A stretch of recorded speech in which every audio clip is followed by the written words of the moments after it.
Bonjour ou bonsoir à tous selon le pays et à l'heure à laquelle vous nous écoutez. Bienvenue dans ce nouvel épisode de l'AFC Corner, le podcast du football asiatique de la rédaction de Lucarne Opposée. Comme toujours, chers amis, vous êtes les bienvenus pour interagir avec nous sur les réseaux sociaux, Facebook, Twitter, etc.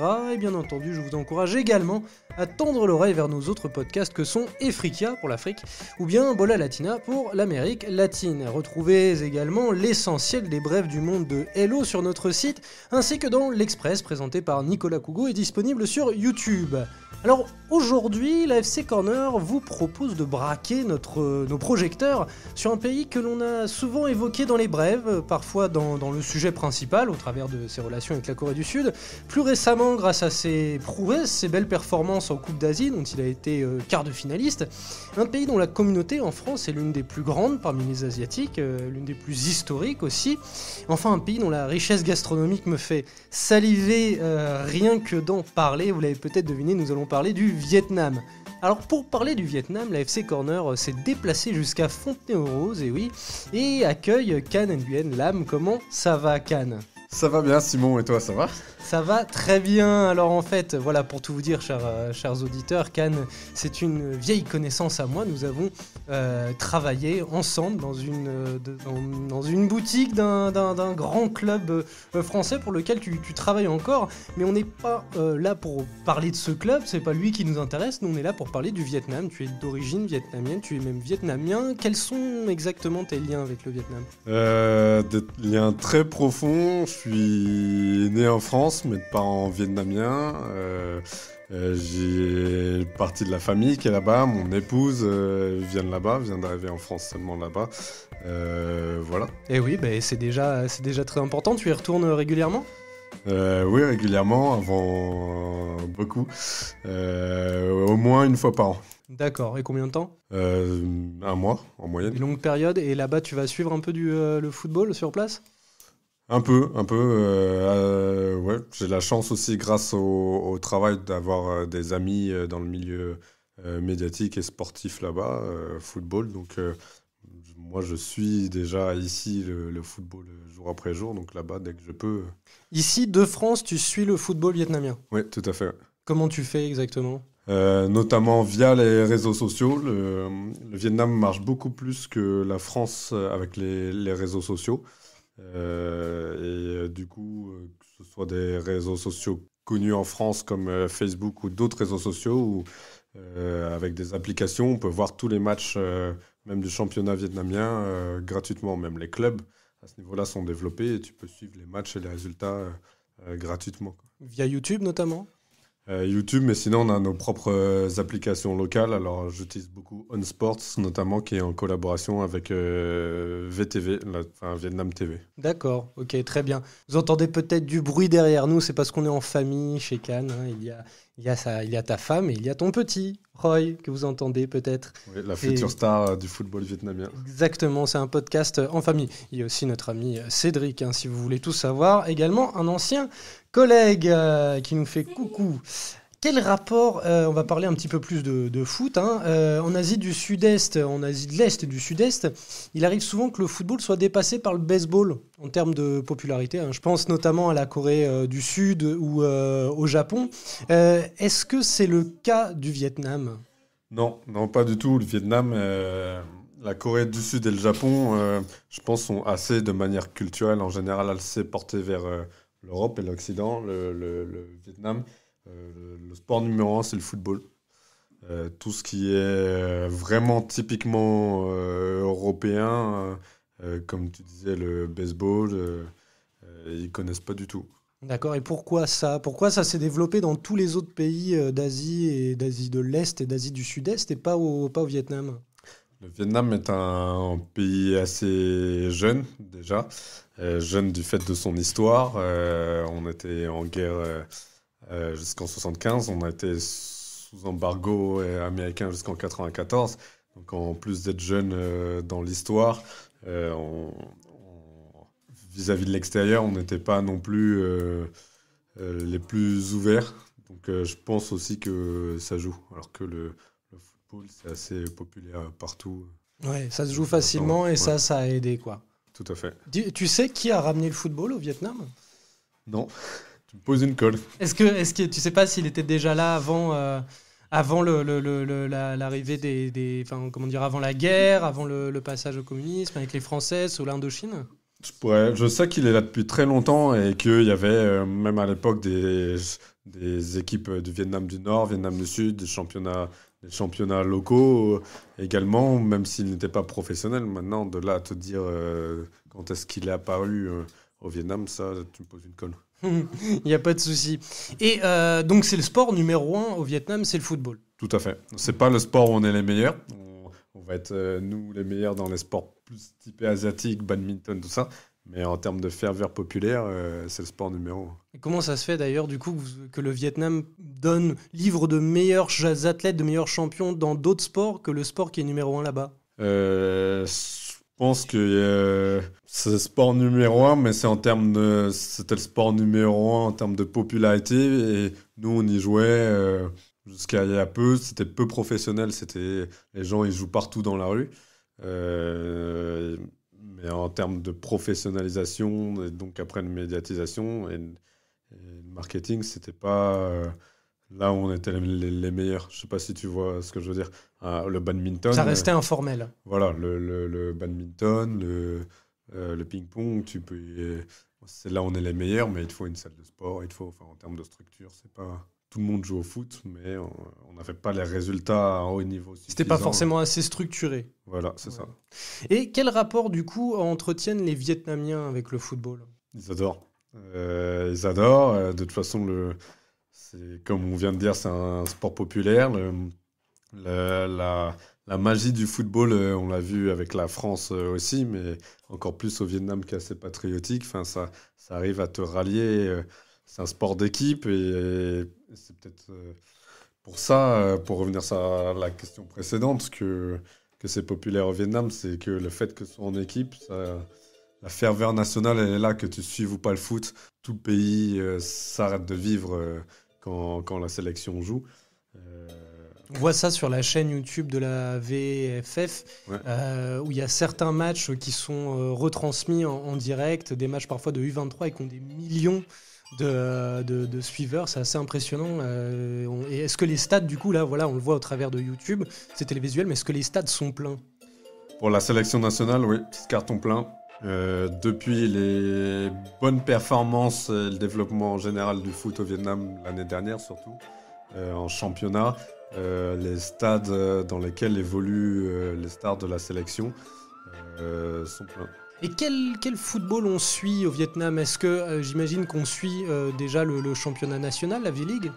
C'est ça, exactement. On suit beaucoup la V-League. Sinon, ça va être essentiellement la Première Ligue. Essentiellement la Première Ligue anglaise? C'est ça.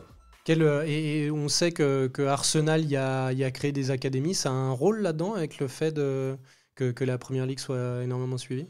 Tout à fait. Je pense que, au Vietnam en tout cas, le fait qu'Arsenal ait un rôle local, ça joue énormément. Parce que, notamment, tu parlais des U23 et de leurs bonnes performances. Toute la sélection actuelle, et notamment les U23, ont été formés via l'Académie d'Arsenal et un club de la V-League qui joue avec le logo d'Arsenal, qui est vraiment le... Ah oui, qui est le club de l'Académie, en fait? C'est ça, c'est le club de l'Académie, et du coup, chaque année... et qui est en première division, donc en V-League. Voilà, chaque année, leurs meilleurs joueurs jouent avec le centre de formation aussi à Londres, à Arsenal. Enfin, il y a une vraie passerelle. D'accord. Et est-ce que on sait que la K-League, la ligue coréenne, investit pas mal au Vietnam, essaye par exemple, le fameux All-Star Game du championnat coréen récemment s'est joué en 2017 je crois, s'est joué contre l'équipe nationale du Vietnam. Ils essayent de trouver du téléspectateur du côté du Vietnam. Est-ce que ça marche? Est-ce que les Vietnamiens s'intéressent à ces gros championnats voisins que sont, là on parle de la K-League, mais il y a aussi la J-League au Japon ou même la Chinese Super League? Ça va être vraiment les spécialistes du football, les vrais supporters du football, mais c'est au niveau populaire encore peu. C'est pas comme ici, comme quand tu suis le championnat allemand ou anglais. Et les arrivées de... alors là, tu vas m'aider pour la prononciation. En Corée du Sud, en K-League, à Incheon, par exemple, de Luong Zhong Truong en 2016 ou de Nguyen Kong Phuong à Incheon également. Alors, Luong, lui, est parti depuis de Incheon à Gwangwon, mais bon, bref. Est-ce que l'arrivée de ces grands joueurs vietnamiens a donné plus d'intérêt à la K-League pour les Vietnamiens? Un petit peu, oui, ça effectivement un peu plus, surtout que donc tu as Lung Sung Thuong qui est le capitaine du U23 notamment. Là, il est reparti même en Thaïlande. Voilà, que c'est pas. Les gens ne suivent pas forcément la K-League ou le championnat thaïlandais, mais au moins ils sauront te placer le championnat et te dire tiens. Ils suivent au moins un petit peu les performances. Voilà, et le deuxième que tu m'as cité, c'est la deuxième star sur le papier. C'est notre numéro 10 de la sélection. Donc, Ouais. Et juste le joueur qui est en Thaïlande, il joue au Buriram, non? C'est ça, exactement. Ouais, Buriram United. On en parle régulièrement sur la FC Corner au travers de la Ligue des Champions asiatiques. Bon, on va revenir un petit peu à l'histoire, à l'équipe nationale. Le Vietnam, t'en as parlé un petit peu, possédait 2 équipes distinctes jusqu'en 75, une pour le Nord et une pour le Sud, pour les raisons historiques que l'on connaît. La guerre du Vietnam, pour ceux qui séchaient les cours et qui ont l'outrecuidance de n'avoir jamais vu Platoon, Apocalypse Now ou surtout Full Metal Jacket. Le pays a été réunifié en 1976, où c'est selon historiquement le Nord a vaincu le Sud. Enfin, voilà, ça c'est la lecture de l'histoire. On le voit comme on veut, mais la sélection du Vietnam a attendu, le Vietnam uni donc, a attendu 1991 pour disputer son premier match contre les Philippines. Est-ce que tu saurais nous expliquer pourquoi? Alors, permets-moi de te rectifier, c'est 75, du coup, tu as dit 76. Alors, le dernier match du Vietnam du Sud, c'est en 75, mais l'unification est en 76. Alors, en termes de football, si je me trompe pas. Je pensais que tu parlais d'unification politique. Et les accords de Paris en 73. Ouais. Je pense que, du coup, le temps que le pays se reconstruise un petit peu, et puis on était également sous embargo américain politiquement. Jusqu'en 94. Donc je pense que le fait qu'on ait l'autorisation, également la FIFA notamment, de jouer des rencontres internationales à partir de 91, c'est que moi j'étais encore trop jeune pour te le confirmer à 100%, mais c'est là où le pays a pu déjà s'ouvrir. Ça correspond avec l'ère à une ouverture politique, l'ère, comment ça s'appelle, l'ère Doi, je crois. Alors, je sais qu'il y a une ère politique qu'on appelle l'ère Doi, c'est changer, c'est le changement. Effectivement, avec t'as l'embargo qui se finit en 94, donc oui, déjà en 91, c'était les prémices de l'ouverture internationale. D'accord, ok. Mais donc l'embargo, oui, voilà, l'embargo a énormément joué là-dessus. Et, je pense. Ouais, là, je pense que d'après ce que tu dis, oui, ça me semble inévitable. Et de toute façon, on l'a vu, on a fait une interview d'un journaliste iranien qui nous parlait de l'histoire du football iranien, qui a aussi subi l'embargo des États-Unis et qui a aussi eu un trou dans son histoire footballistique entre les années 70, la révolution islamique, et les années 2000, voilà, une certaine ouverture de l'Iran et la fin de l'embargo, je ne me souviens plus quand c'est exactement pour l'Iran. Alors, où en est du coup le développement du football au Vietnam en 2019 ? On a parlé notamment d'Arsenal qui a créé des académies là-bas. La Juve en a une aussi. Est-ce que ça joue là-dessus ? Est-ce que ça joue sur la montée de la qualité du football vietnamien ? Oui, c'est tout allié. Ça joue. Le foot vietnamien arrivait à monter assez bien par lui-même, ce qui a attiré à Arsenal et la Juve notamment. Et puis, le fait qu'il soit là, voilà, c'est un cercle vertueux. On est sur une très bonne voie. On est un pays jeune, on touche du bois, on espère que ça continue. Arsenal a en effet posé ses valises il y a une dizaine d'années. Un club partenaire de la V-League, Hwang An Zalai, du coup. qui a formé toute la sélection U23, toute la sélection nationale. Ça se développe très très bien. Ouais. Et est-ce qu'il y a une politique particulière de formation, de développement du football au Vietnam? Oui, tout à fait. Déjà, comme on le disait, le Vietnam Roy est d'accord avec ce que tu dis. le Vietnam est assez nationaliste, assez patriotique, et puis les moyens aussi font que tu dois compter énormément sur la formation, qu'on on n'a pas encore forcément les moyens d'acheter des grands joueurs extérieurs. Et puis on a eu cette période aussi où on a acheté des joueurs extérieurs un peu comme en Chine maintenant, mais que ça n'a Je pas me souviens de forcément... Denilson, je crois, à la fin des Oui, années 2000. effectivement, à Haiphong, on a pris, il y a Loris Arnaud Oui. qui a joué, Jean-Hugues Maurice aussi qui ont joué. Mais ça n'a pas forcément marché sur le long terme. Donc on a un gros vivier. Plus de 60% de la population vietnamienne a moins de 30 ans. On est tous nés après la guerre. On adore le foot. Donc on a ce qu'il faut pour devenir compétitif. Devenir compétitif, ouais, à moyen terme. D'accord. Et au niveau des infrastructures, est-ce que le Vietnam se dote d'infrastructures correctes pour pratiquer le football, ou est-ce que ça reste encore très, très, très précaire? En majorité ou dans la V-League, c'est vrai que tu ne peux pas encore comparer à ce qui se fait aujourd'hui en Europe. Mais sur la formation, et ça va venir petit à petit, c'est très pointu. J'ai vu franchement les nouveaux centres de formation des académies. Même en Europe, j'ai pas vu ça. Parce que le Vietnam, comme la société vietnamienne, commence à avoir beaucoup d'argent. Et investi, notamment dans le football. Et voilà, on est un pays jeune, même footballistiquement parlant. Donc c'est pas encore réparti pour tout le monde. Mais ça va venir. D'accord, je te pose la question. Le football est souvent politisé. Derrière ces politiques de formation, il y a des ministères, il y a des dirigeants. Est-ce que, le Vietnam étant aujourd'hui une des dernières républiques communistes d'État au monde, quelle place occupe la politique dans le développement du football là-bas? Comme partout, je pense pas. Voilà, le Vietnam, c'est le sport numéro un. Le football, pardon, le sport numéro un au Vietnam. Le gouvernement est assez impliqué dans tout ce qui se fait au Vietnam. Donc, je bégaye un peu quand je te réponds parce que pour moi, ça va être une normalité. J'ai cette chance d'avoir cette double culture. Pour moi, j'ai envie de te dire, il s'implique de manière normale. Après, oui, il s'implique.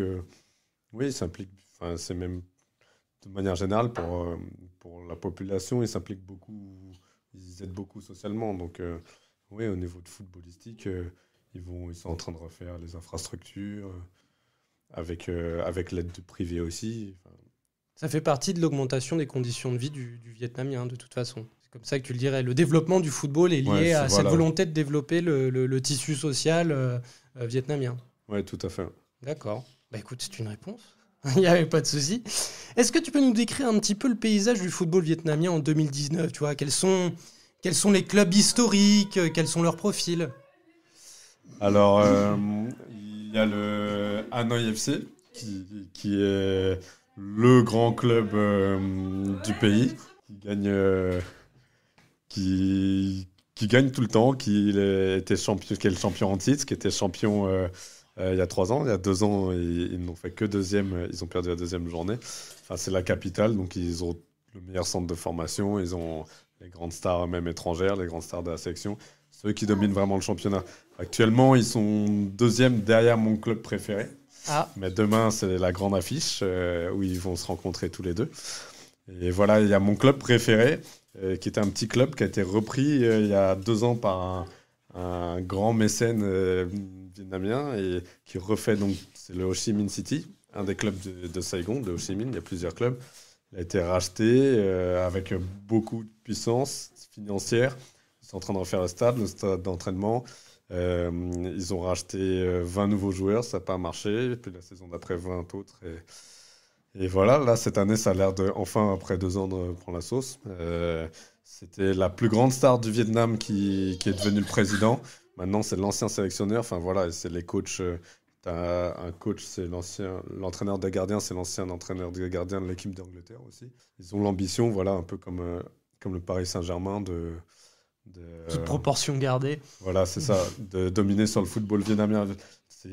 Saigon est ce n'est pas la capitale, mais la plus grande ville du Vietnam. Donc, Je gardais cette question pour la fin. Est-ce que du coup, on parle d'ambition, est-ce que les clubs vietnamiens, via ce développement, nourrissent des ambitions à l'échelle continentale? Est-ce que tu penses qu'un jour, à moyen ou plutôt à long terme, on peut envisager de voir des clubs vietnamiens tenir la dragée haute aux clubs japonais, coréens, chinois? Dans l'ambition intrinsèque, tu as donc le Ho Chi Minh FC, dont je te parle, qui avec ses grands moyens.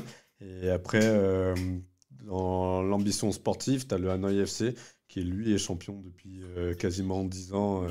Sans discontinuer. Voilà. Et qui cette année d'ailleurs qualifié en AFC Champions League, qui a elle les moyens, vraiment l'ambition et les moyens de faire quelque chose. Le Vietnam, déjà de manière générale, on en a parlé tout à l'heure de la sélection, a une bonne génération. Et on a cette chance que les 3/4 jouent tous au Vietnam, et même jouent tous à Hanoï, donc eux peuvent faire quelque chose. Il y a une cohésion d'équipe bien. déjà. Ils se connaissent tous. Et, voilà, là, le gardien de la sélection vient de rejoindre Hanoï cette année parce qu'ils se connaissent tous. Et voilà. Il faut une harmonie. Alors parlons un peu de l'avenir. Le Vietnam s'est déjà hissé en quart de Coupe d'Asie en 2017. Ça avait été un petit peu compliqué pour confirmer après ça pendant une petite décennie. Est-ce que la performance de 2019 risque de subir le même sort? Parce qu'en 2019, on le rappelle, à la Coupe d'Asie, le Vietnam est arrivé en quart de finale. Non, parce que c'est la fameuse... Enfin, non, j'espère. C'est la fameuse génération formée par Wenger. L'année dernière, en U23... Et tu dis carrément formé par Wenger. Ça a cette importance-là, l'Académie d'Arsenal. Ça a cette importance. Pour nous, Wenger, on l'appelle tonton. Ah ouais. Arsenal a été le premier club européen à avoir l'autorisation de faire leur tournée au Vietnam en 2014 ou 2015, si mes souvenirs sont bons. Enfin, voilà, c'est le club le plus populaire au Vietnam. Donc, l'année dernière, ils ont fait finaliste en U23 en janvier. En août, on a fait demi-finaliste des JO d'Asie. En décembre, on a gagné la Coupe d'Asie du Sud-Est.